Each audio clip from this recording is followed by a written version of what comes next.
और तो काहे का नहीं और तोर नहीं हो गलती और तो काहे का नहीं और तोर नहीं हो गलती और सबके मालिक ऊपर बैठल है भगवान गे। अरे हमर करे अरे किस्मतिया में जे लिखल हो किस्मतिया में जे लिखल हो अरे उहे न हो तो जान गे किस्मतिया में जे लिखल हो।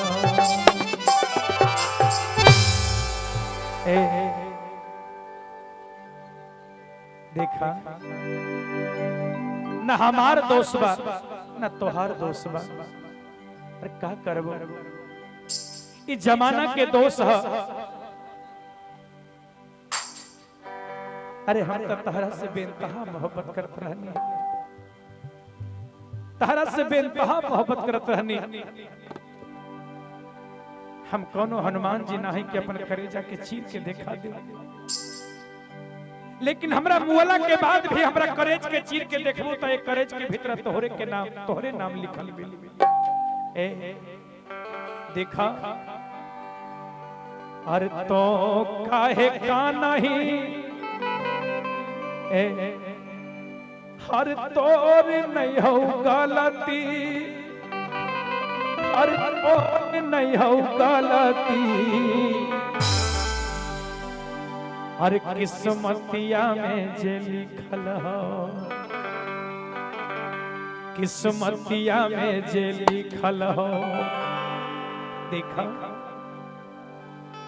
ये किस्मत की बात है जो किस्मत में लिखा है वही होगा।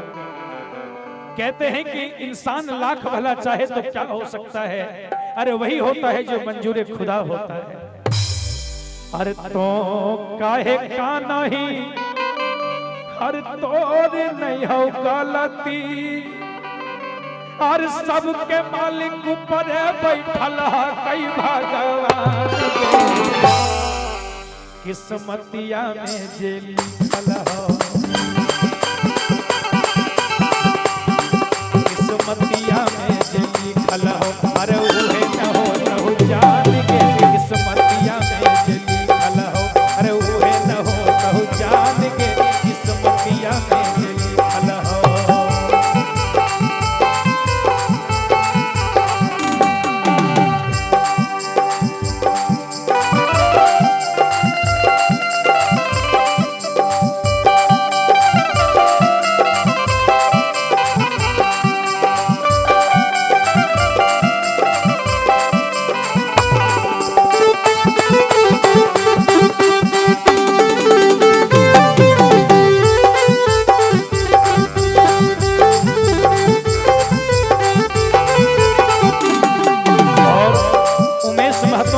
₹100 का प्रेमी खबर आया है और त्रिलोकी पासवान दरखा के निवासी हैं इनके तरफ से भी ₹100 का प्रेमी खबर और इस बात पर आया है पूजा जी अरे तो काहे का नहीं अरे तोर नहीं हो गलती तो काहे का नहीं और तोर नहीं हो गलती और सबके मालिक ऊपर बैठल है भगवान के किस्मतिया में जे लिखल हो किस्मतिया में जे लिखल हो अरे उहे न हो जान के किस्मतिया में जे लिखल हो उहे न हो जान के किस्मतिया में जे लिखल हो।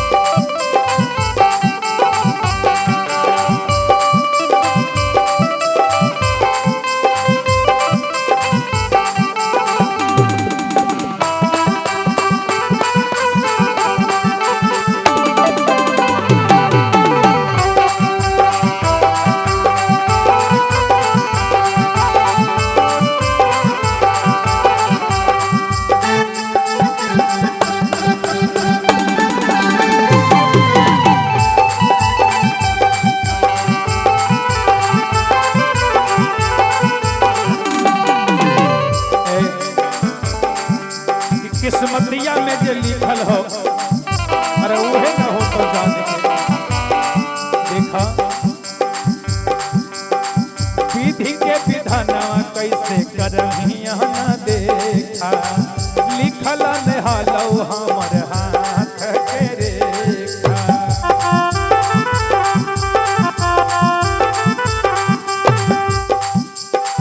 विधि के विधनवा कैसे